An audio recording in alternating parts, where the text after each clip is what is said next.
Hey everybody, this is Shatbot, and today we're taking a look at Death's Gambit. This game came out on August 14th, 2018 for the PS4, the PC, and the Macintosh. It was developed by White Rabbit and published by Adult Swim Games. Now, this is what I'm calling a Soulstroidvania game, because it has a lot of elements, obviously, from the Soulsborne series, and it plays like a Metroidvania game, 2D platformer. So basically, this game is going to feel real familiar to Soulsborne people.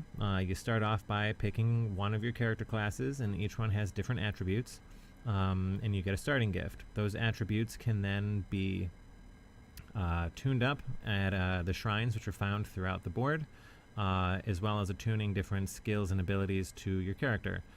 From there, you can level up through one of the skill trees for your weapon arts, as well as getting different weapon arts from NPCs that are throughout the game. Now, one of the big things here is that you use feathers to recover your health, and when you die, you drop your feathers. When you kill different enemies, you're going to get the shards, and the shards are like the souls in the Souls series. So you end up having a very similar feeling game. This is also like a Salt and Sanctuary type of game where you're going to do a lot of rolling and a lot of, obviously, 2D manipulation of space. So the game itself is going to take you roughly 10 to 15 hours, depending on your familiarity with the genre. People who have beat the game have done a cut down and put on the YouTube there for less than 5 hours, just a straight run through. And I have seen several people who are doing already New Game plus 3, New Game plus 4, and the game is only about 1 day old. The visuals on this game, well, actually they're quite nice. It's a pixel game, but it actually gives it a sort of ethereal quality, or sort of like an otherworldliness, which I quite like. It sort of makes things go more into your imagination than being purely a feast for the eyes, but it's actually quite beautiful on its own. The audio, especially the music, is great in this game. It needs a bit more mixing, and it feels like it was left a little bit unfinished in some areas, especially in the cutscenes when some of the characters are talking. They actually stop talking right in the middle of a sentence, and some of the characters don't have voices at all. And it's hard to explain why sometimes you're listening to audio and sometimes you're not, and it might just be that this game was rushed a little bit at the end of the development. If that's something that you don't like, this game will make you go crazy.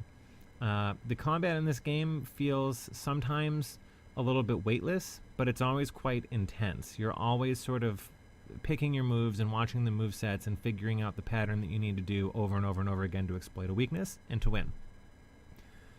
The hitboxes can be a little bit rough. Sometimes you can stand on top of a character and they won't hit you, as evidenced in this video, and other times you will find out that there's been a frame skip or two, also evidenced in this video, where suddenly monsters are much closer to you.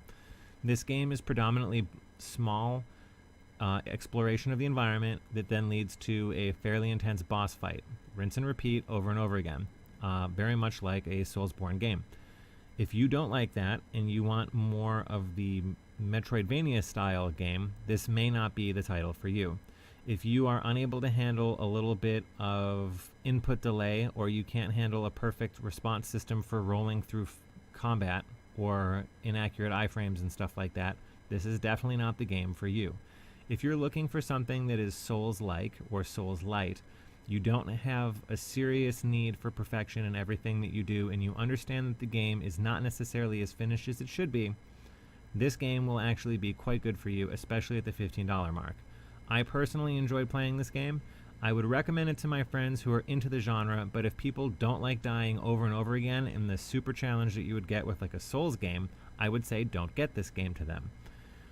As it stands now, the game feels unfinished to me, and every game seems to come to the market before it's ready. And so because of that, and some of the other vibes, like the going up a ladder, you need to hold a button thing, I'm going to give this game 3.5 cogs out of 5. Not quite where I would want it to be a 4. So with that, I'm Shatbot.